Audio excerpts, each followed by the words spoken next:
bit her down a little bit. I'm going to be looking at your messages both on Zoom and on Facebook. So if you see me looking around, I'm trying to look at both of them. Love your messages, please. If you have comments, or questions, please let me know. So there's 45 half pans. Let me show you what they look like. So here's the ones we're going to be looking at today. And I'll go over, I've written down as I do it. Didn't do this yesterday, but I have it today. I have the colors. So you'll see the colors: Quinn burnt orange, buff titanium. The half pans, the sticks, and the tubes all use the same exact pigment. They use the same binder. The difference is the amount of water. In the tubes have the most amount of water. The half pans have the least amount of water. The one in the middle would be the sticks. The sticks, somebody asked me yesterday, well, do the sticks have more pigment? The sticks definitely have more pigment. It's the only way that we can hold them together because we don't use any type of, there is no clay. They are not crayons. There is no wax. It's just a huge amount of pigment. Hello, Rosemary from Georgia.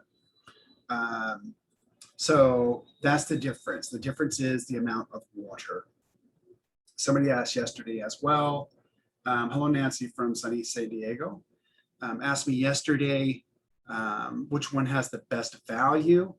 Well, the best value would be the sticks. The sticks have series 1, 2, 3, and 4 inside of them, and yet they're all less than a series 1 tube of paint. It's not the way that I made them. I really made them as a different tool for your toolbox. It just came out that way, but definitely from an economic standpoint, they're the best value. How does a half, this is from David. Hello, David. How does a half pan compare with, say, 5 mil tube in terms of pigment? So David, a 5 mil tube, let's see if I can break open. I left one to show you. Okay, so here's how they come individually. There's 45, and we did them individual because while you can buy them in sets, many artists want to buy just a color or a series of colors. So this allows you to buy any color you want, any one of the 45 in any combination. On the back tells you the information about the pigment. I have to use one of these to be able to see it. All the pigment information is right here as well. It's so small because it has to be both in English and in French. And there's just always so much real estate on this tiny little card. But let me take this out. This is Rose of Ultramarine, so we'll look at that one today as well. It's a little plastic protector. And some of the colors, because of how the characteristics of the pigment will move away from the plastic and can fall out. What you'll know, if you just put 1 drop of water and then put it back on, it'll stick because it'll re-wet the gum arabic and then it'll stay in place. All these, since they've been wet, I used them yesterday, they're all going to stay in place. So when you first get it, if it does come out, you just put a drop of water and then put the pan back in and it'll stick if it doesn't already stick. So how does it compare? Well, one of these is equal to a 5 mil tube of watercolor. All right, so we layer the paint.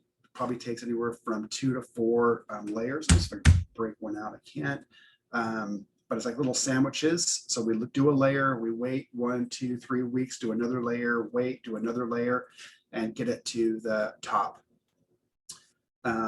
If it doesn't go all the way to the top, it's loss of moisture. Moisture is cheap. It's just you adding water back to any amount that you want to add.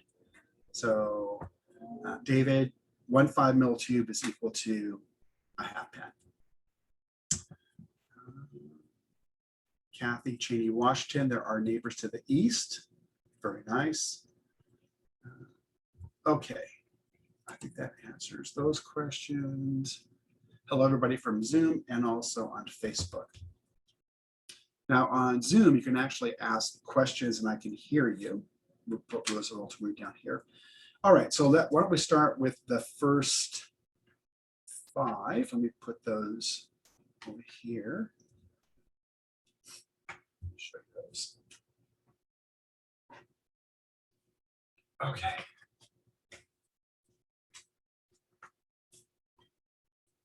Hello, Patsy.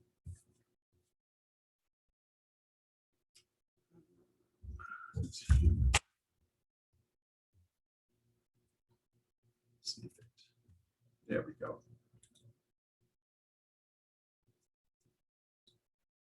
So we're going to start with burnt orange. This is Quinn burnt orange.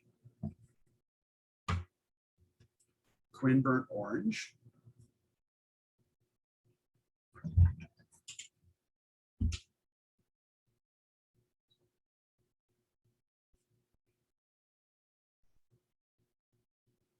It's a very pretty color.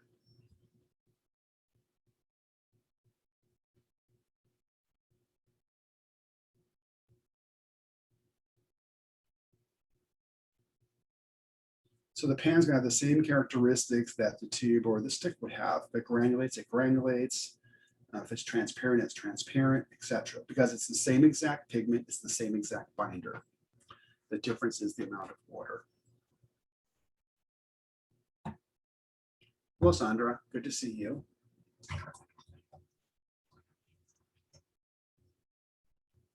Okay, so that is Quinn burnt orange. Quinn burnt orange. This is buff titanium.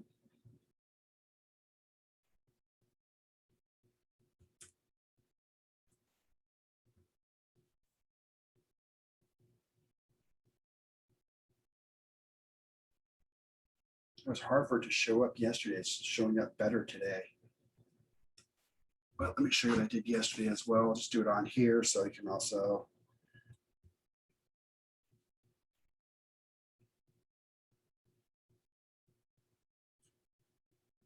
see it on the black. So buff titanium, that's what it looks like dried. So titanium is rutile. So buff titanium.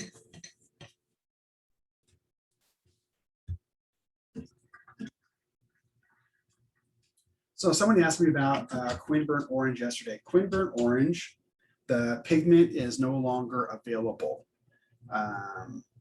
If you wanted it, you had to order the last batch from the company. I ordered 15 years worth, so I have it for at least the next 15 years. I did something very similar when I heard the news of Quinn burnt orange 15 years, 17 years ago. And we finally ran out about a year ago. So the Quinn burnt orange is no longer made, but I have the pigment for many years to come. That's the Quinn burnt orange. Hello, Misha. Welcome back from vacation. Hope you had fun.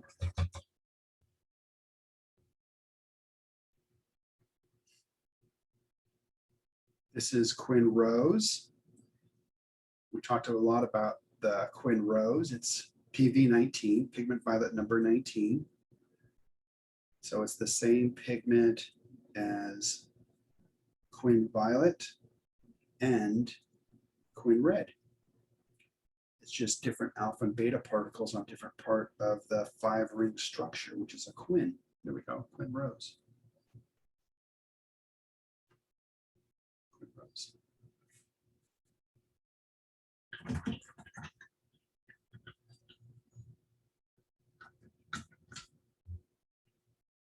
Oh, you're still at vacation. Well, thank you for joining us on vacation. That's nice of you. This is Cascade Green. If you watch George, I don't think Giovanni showed this. Cascade Green is a co-precipitated pigment. with the addition of water, it's considered to be one pigment, but it's co-precipitate. It's two that are combined to one. And so with water, the Cascade green pigment will break apart and you can get yellows, like a yellow tint in here. You can get more yellow depending on how much water you add. You can get kind of a blue, or you can get green.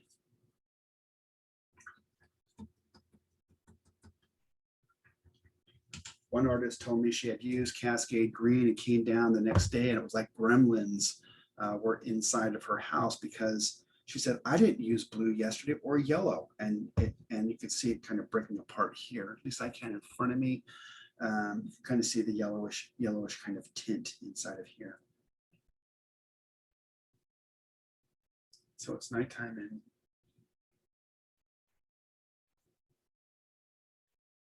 so Nancy, these aren't from a set. These are actually open stock. And I just, what I did is I took the open stock and I just opened them up, but you can buy them as individual colors, individual half pans. This one, for example, is buff titanium. Or you can buy them in sets, however you want to buy them.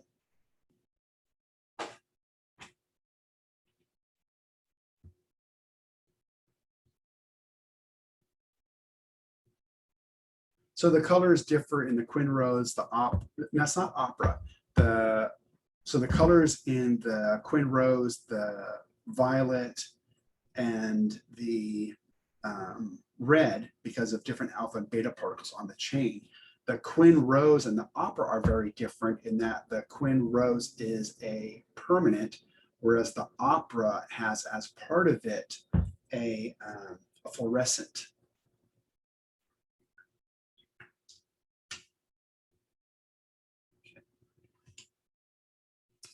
So the next 5. Hello, Claudia. So I was actually able to see Claudia and her husband Felipe here in Seattle. So it's really awesome when I get to see you. That's not too far away. Travel's not that far away. Okay, this is going to be indigo. And this, I think, is one of Misha, is one of his favorite colors.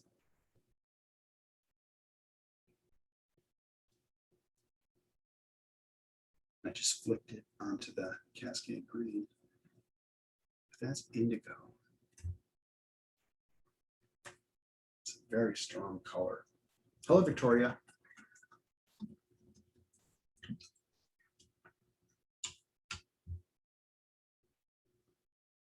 And this one is green apatite. That's the other thing, is that there are several Primatex in the half pans. We'll be looking at least 2 of them here. I brought out green apatite and I brought Serpentine. So there's the green apatite. Again, you really get that really strong granulation very quickly. It's a very granulating color. So it has the same kind of characteristics the tube or the stick would have.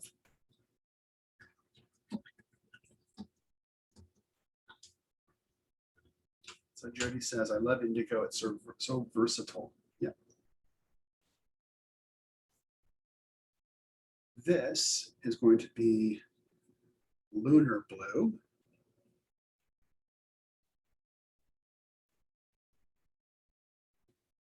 Lunar Blue. So here I see it granulating very quickly in front of me. So that's Lunar Blue. Let's see if I can do another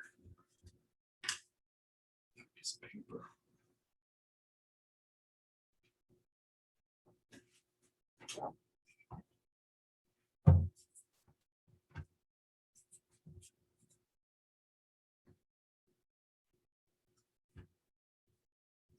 Get some more water to it.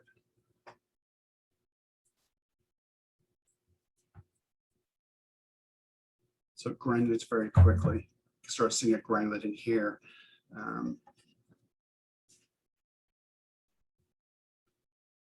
So that was Green Appetite, Lunar Blue.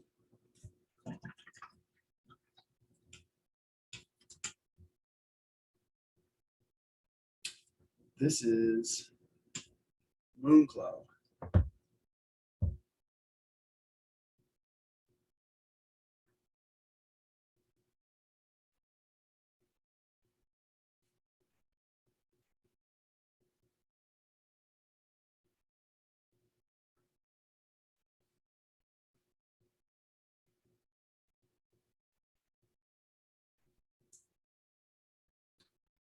I have two of these in reverse.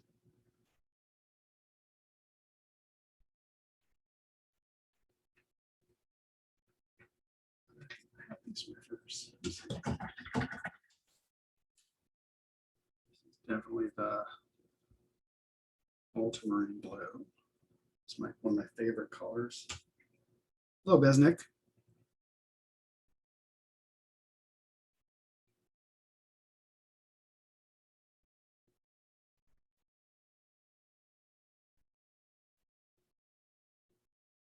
So I thought what I'd do is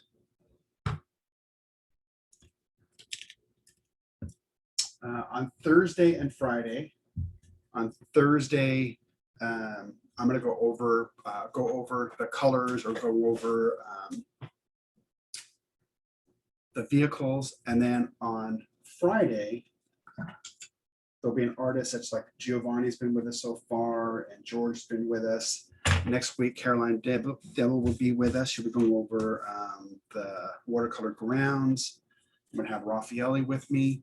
But what I thought I would do on, oh, very nice. What I thought I would do is maybe on Wednesday, open up and do the water soluble oils. I know watercolor societies are allowing different mediums in. The water soluble oils are very interesting in that they are easily washable with water. They have the same binder, the linseed. They have the same pigment as our traditional, but they're different in terms of how they clean up, etc. And I think that may interest some of you, but not to take away from what we do on Thursday and Friday. I think I may do that on a Wednesday. That's kind of what I'm thinking. So you might find that useful. I know many oil colors, when I give presentations throughout the world, will come and look at the watercolors, and people always say, no, why do you come here if you're an oil colorist? And that's because when you look at the watercolor when it dries, you can actually see what the pigment looks like. When you're using an acrylic or an oil, it's always within either the polymer or linseed matrix. But with the watercolor, once there's the evaporation of water, you really get to see what the pigment looks like. So I think all mediums can learn from one another, and I think any experience is kind of good experience. You want to put that down again?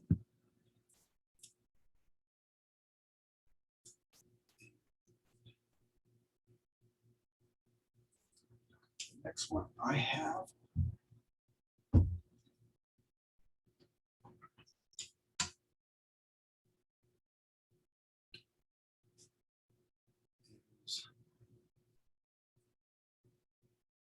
Okay. This actually, this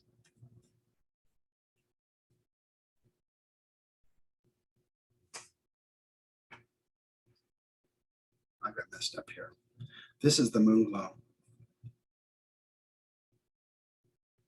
It's definitely not Lunar Black.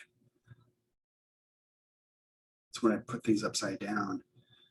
So that is the Moon Glow. It's not Lunar Black. Not Lunar Black. Moon Glow.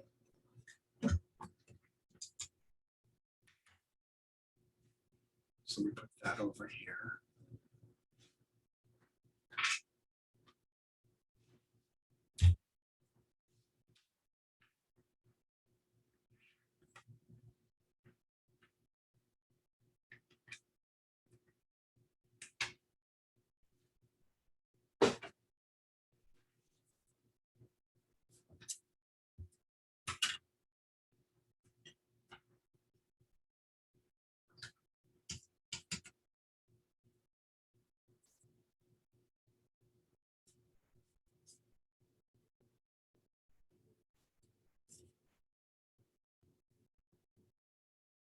this is the lunar black. So that's the lunar black.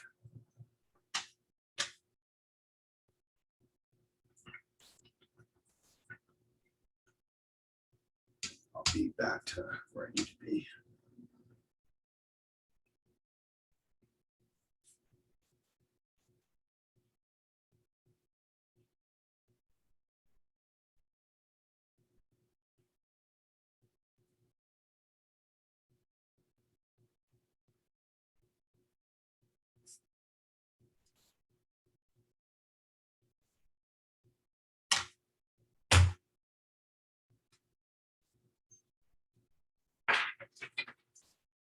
Mess over there.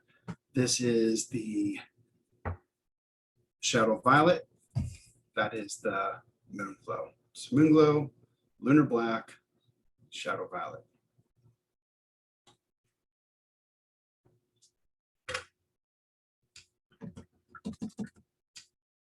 I would, when you're looking at these pans and they dry up, can be a little bit of a puzzle. Okay.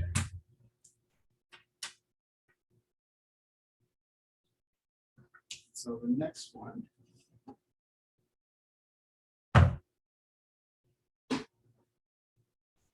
This is Serpentine. Let me show you.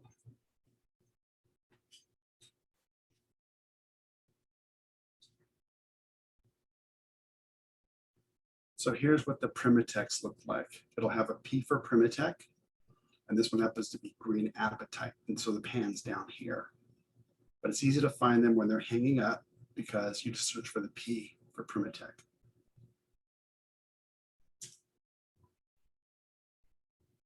So this one is Serpentine. Serpentine, I was saying yesterday,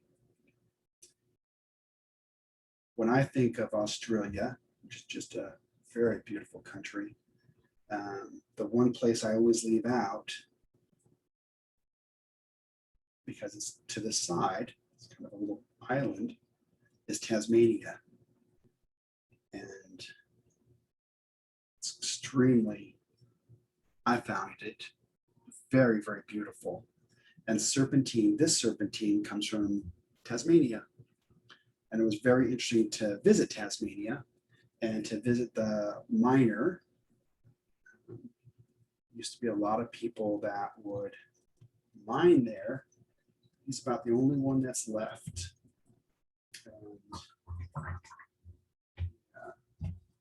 Does it very slowly, only takes out small amount of pieces. And this is the Serpentine from Tasmania. It's really pretty. Okay, it's a Primatech. David says, Diaz has too many colors, delicious colors. Thank you, David. Alicia says, Serpentine is one of my all-time favorites. Jody, Shadow Violet is another favorite. I call it my drama llama. That is funny. Drama llama. I've never heard that before.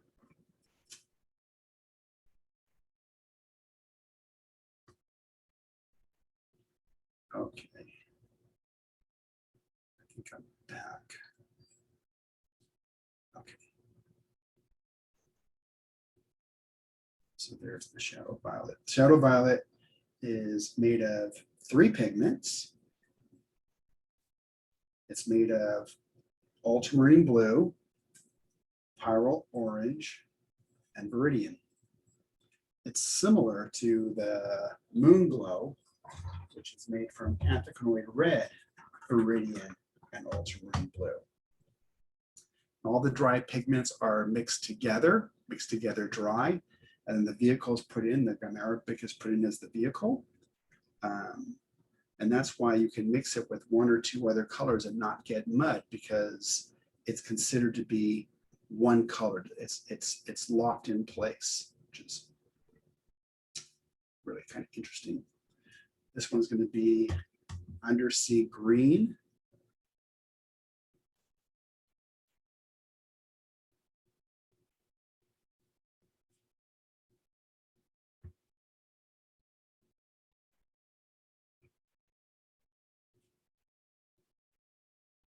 And the new thing about the pans, you can put on any degree that you want. You can make it lighter by how much you pick up. You can make it darker by how much you add. It's really up to you. It's an incredible amount of paint in a little tiny pan. Someone asked me yesterday, why did you come out with pans? Watercolors were actually the most popular in pans. And when we started moving into the EU, UK, for example, tubes weren't all that popular. And it just, for me, it was just another tool to give the artist. If they wanted to have pans, they had access to pans. If they wanted something they could hold in their hand, they had access to sticks. If they wanted the tubes, then there was the tubes. Just as I like having multiple tools for me to be able to use, I think having multiple tools for the watercolors is also a good way to go. So Sandra says, I prefer to make my own tubes. Yeah, absolutely. You can squeeze your paint from your tubes into a pan and let it dry. It won't have the same, it won't be as condensed as these, but very, very good. Good to travel with, good way to have a lot of different colors. So very good, yeah. Jody says, if I had a job making paints, nobody would know what color they had, but they would know how to use it.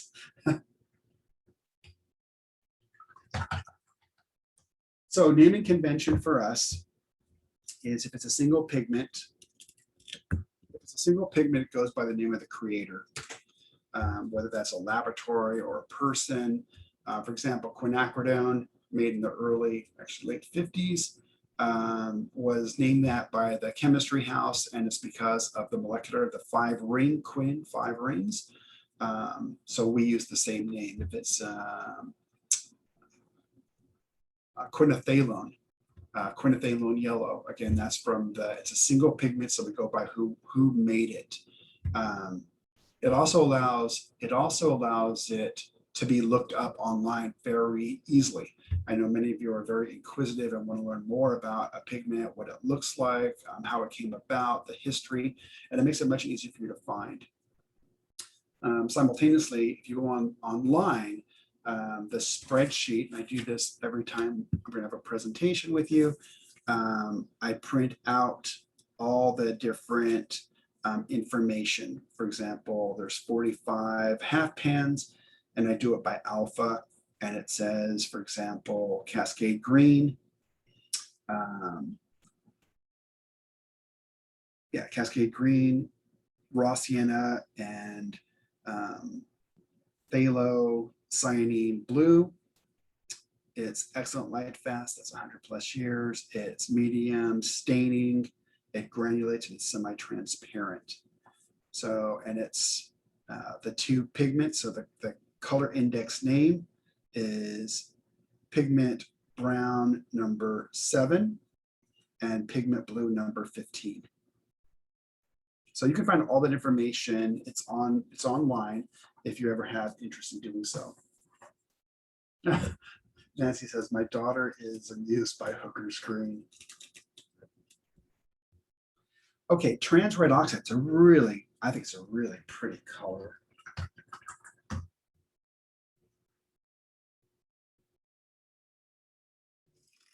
Catherine Taylor.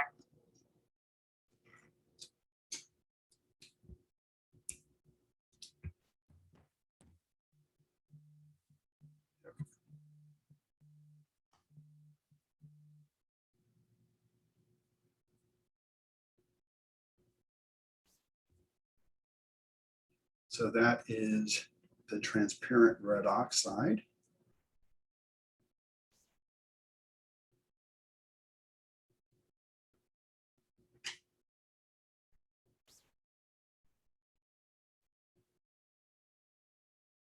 It's really pretty.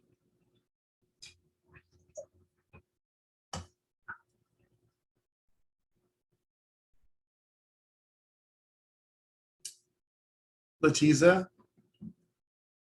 can you hear me? You can, okay. I just want to make sure I see. Yes. Thank you. I see on the Facebook side that I can hear Great. and see with the writing. Okay. All right. I just wasn't sure. All right. Okay. All okay. Okay. And now this is Rose of Ultramarine. Rose of Ultramarine.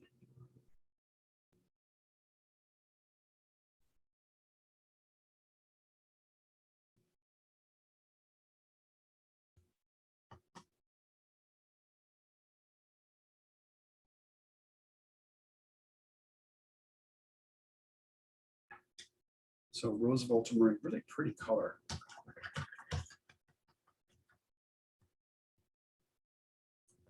So Melody says, transparent red oxide is a very handy mixing color if you like granulation. Yeah, it's really got that granulation going on, doesn't it? Nisha, I use palettes filled from tubes. I did get used to pans as falling out pans from my order of colors. Yeah, the way to do that is just to wet them so they stick. They should stick pretty well. Rose of Ultramarine is an amazing color. Yes, I think it's really kind of pretty in here.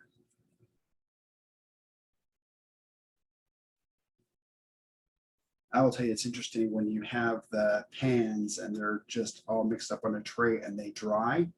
They're beautiful when they're wet, but when they're dry, you know, like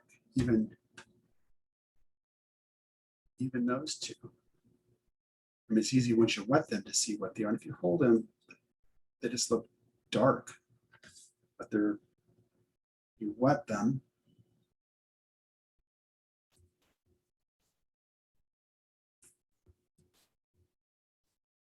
And it has come alive. It's easier to say what they are. There's the shadow violet.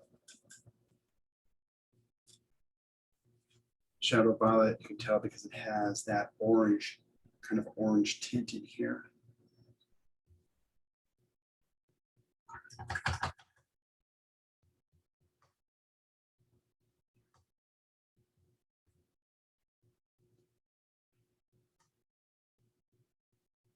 kind of like that Rose of Ultramarine. Why don't we mix it with something else? Maybe a bigger piece of paper.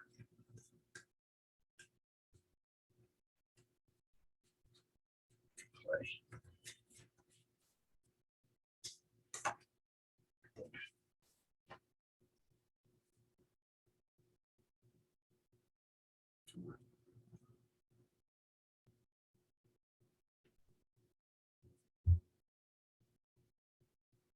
You can do it. There we go.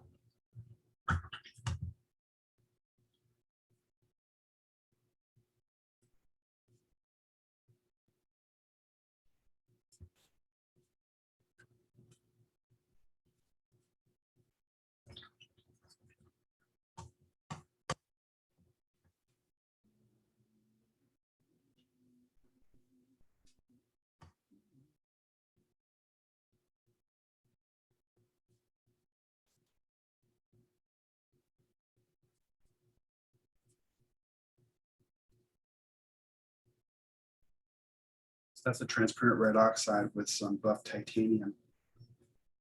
Let's try that with the Rose of Ultramarine.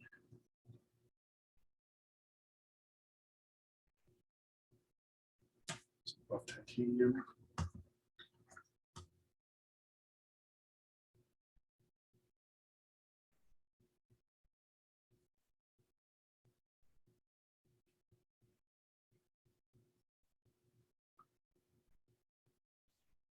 Rose of Ultramarine.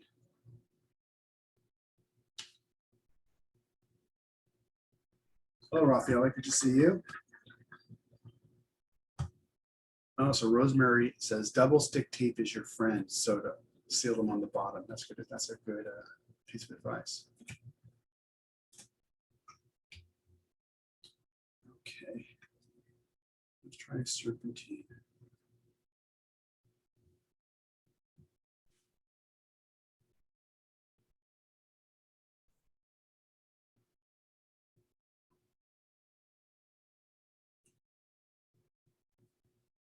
You know, if you want to come to Zoom, you can use either one.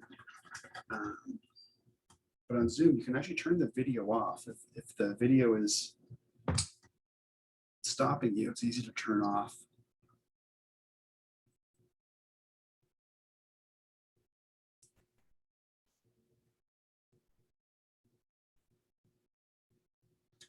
And one thing I've heard a lot is the ultramarine blue. Ultramarine blue with the buff titanium. So there's 45 colors. I didn't bring all 45. If you want to see the rest, we can do that. A piece of that next week. Although next week is also going to be grounds. So any ideas you have on grounds, if you have your own work where you've done with grounds, Ralph, the blue right here is ultramarine blue. Ultramarine blue, that's this one right here.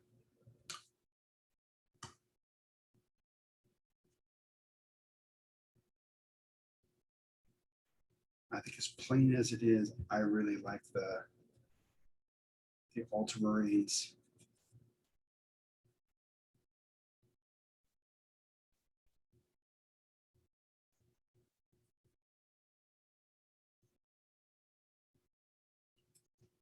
I've seen artists do such beautiful clouds with the ultramarine and the buff titanium.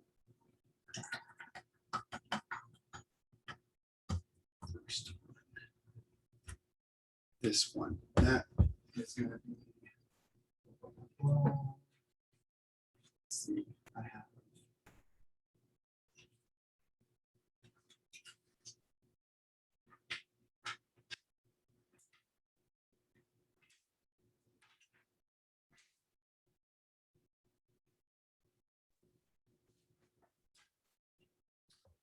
So I have the ultramarine,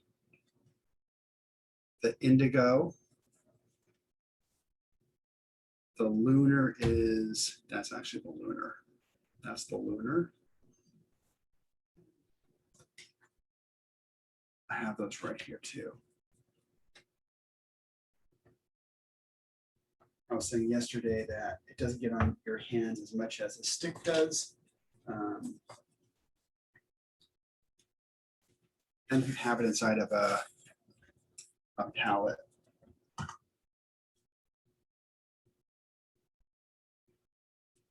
So this one that is so super strong.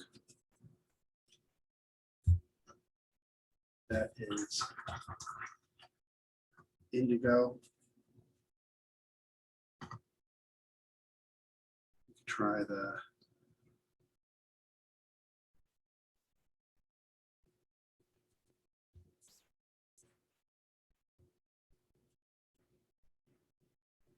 buff titanium with the indigo. That's a strong, strong pigment.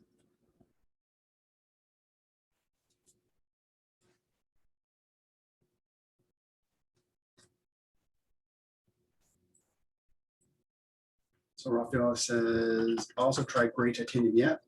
So gray titanium, buff titanium, all titanium, all PW6. Let's try the buff. Let's try with another color.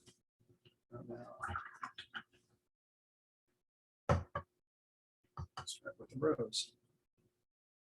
This is the Quinn Rose.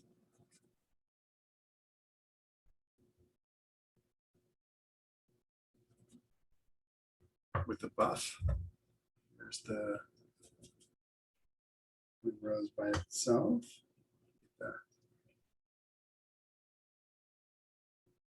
Probably shouldn't be mixing them in the pan, but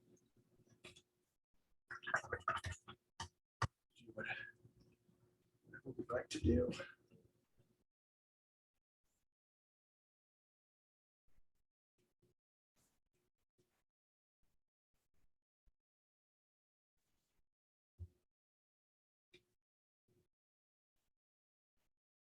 So Lisa says, by using sticks, I got over my fear of messes. Yeah, they get all over your hands, don't they?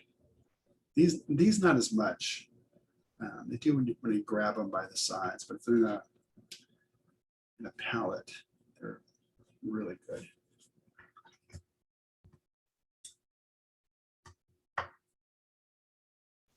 Okay. It is fun playing with colors, I must say.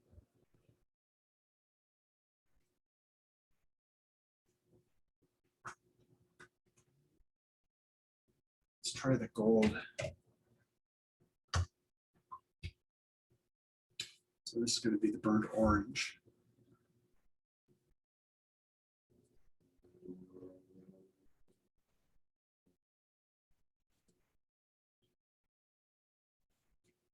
So burnt orange.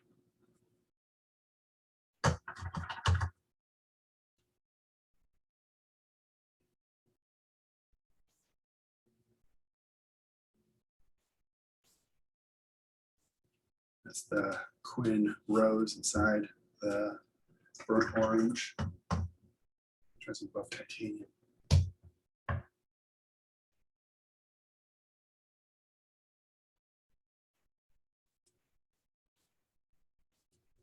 That really lets that down quickly.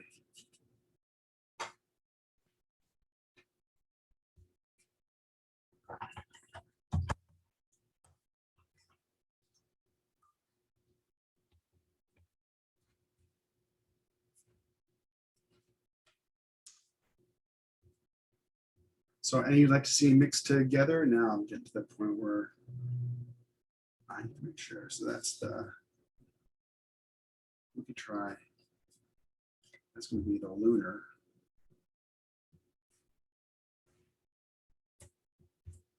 So that's the lunar.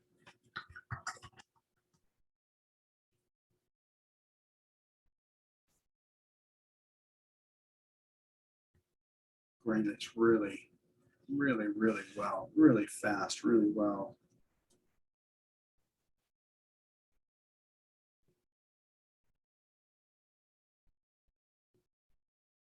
That's the lunar with buff titanium. Almost anything you miss the lunar with, the lunar is going to move away from it, which is really kind of neat. It's not an overpowering, it's not an overpowering black.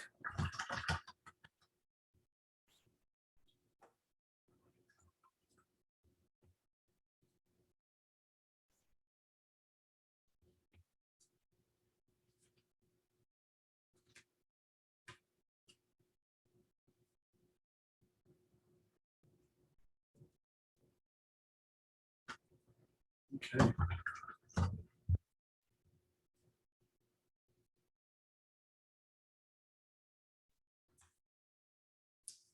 It's a little, let's see.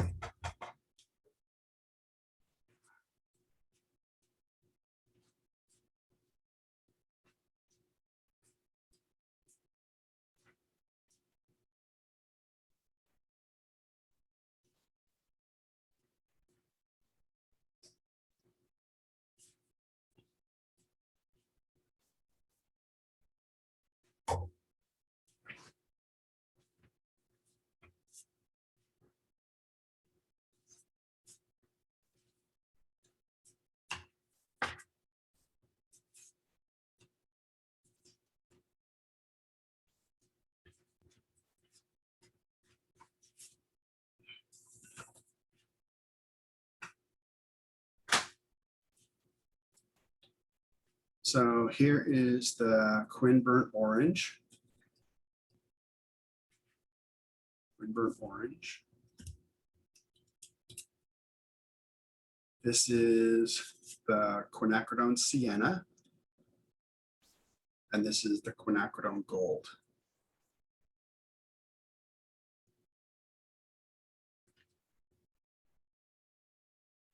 So the camera doesn't really do a color kind of justice. Definitely kind of more on the orange. So there we go.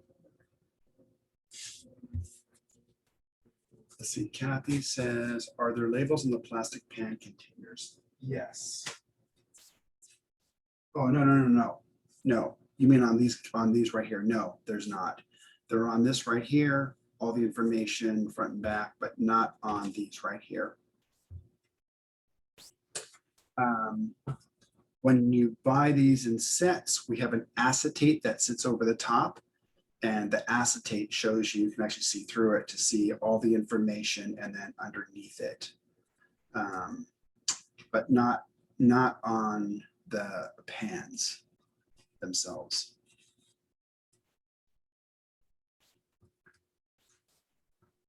You may use an unipoca marker to write down the name on the white pan, if you like. So what Letizia has done is she's taken a black marker and she's written the name on the sides. So I don't know if you, yeah, I'm sure you can see that. Yeah, it's very good. Nice job. Nice job. That's thumbs up, thumbs up. Let's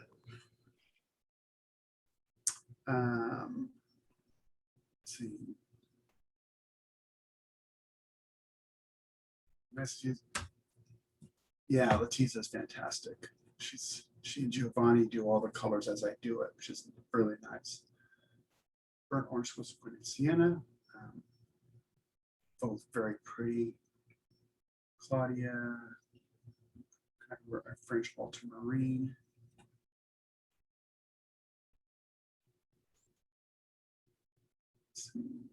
Like winter pants, we would buy them.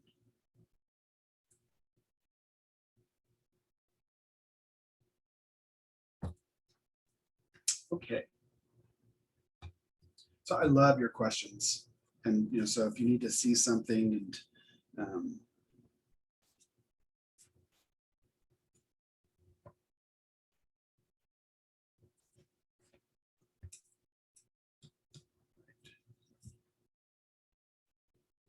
so Raffaele, you can write the color names on the side of the pans with waterproof fiber tip pens. Yeah. All right, let's see.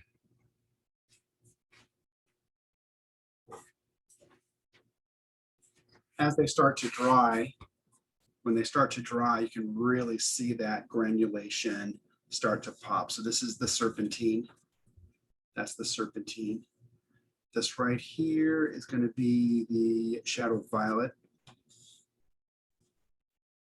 the serpentine. The green apatite has really awesome granulation. This is going to be the lunar black. This is the ultramarine. This is the buff titanium, Quinn gold.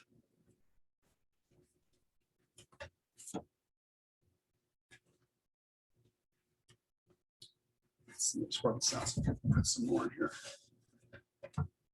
Melody says, I've never had a green on my palette till I tried green apatite. Now it's one of my must-have colors. Yeah, it's so Lisa says, I'll try Zoom next time. Yeah, by all means, it's easy. It's easy to turn your video off. You're in control of that. The neat thing about the Zoom is if you wanted to talk or it's called raise your hand. It's easy to ask questions. And if you wanted to show your artwork, which I really kind of like, I think right now the Zoom for many people seems like it may be off, except for Letizia.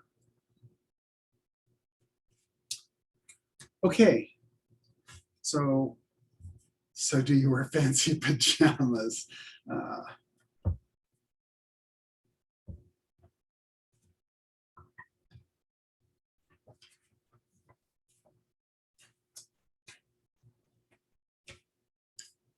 So next week, Caroline Devil will be with me. We'll go over the watercolor grounds. So if there's anything you wanted to see or know about the ground is just another way of having and being able to paint, for example, on a three-dimensional substrate.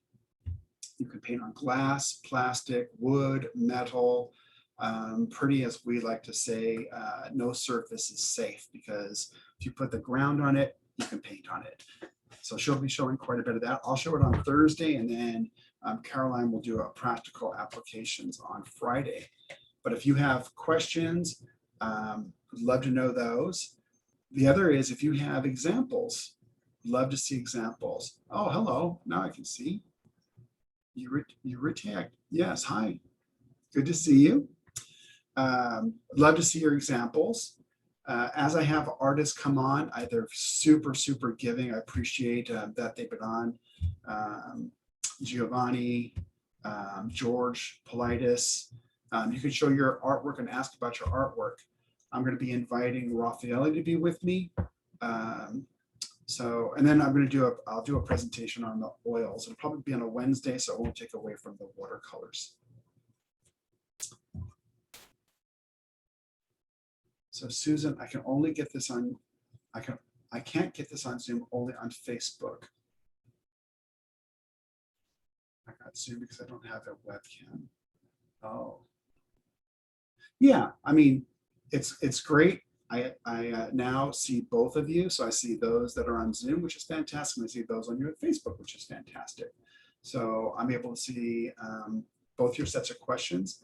I really missed Facebook when I went to Zoom, but and now I can see both your questions. So not a problem. You choose which way you want to go. I'll put both of them on, and one streams to the other.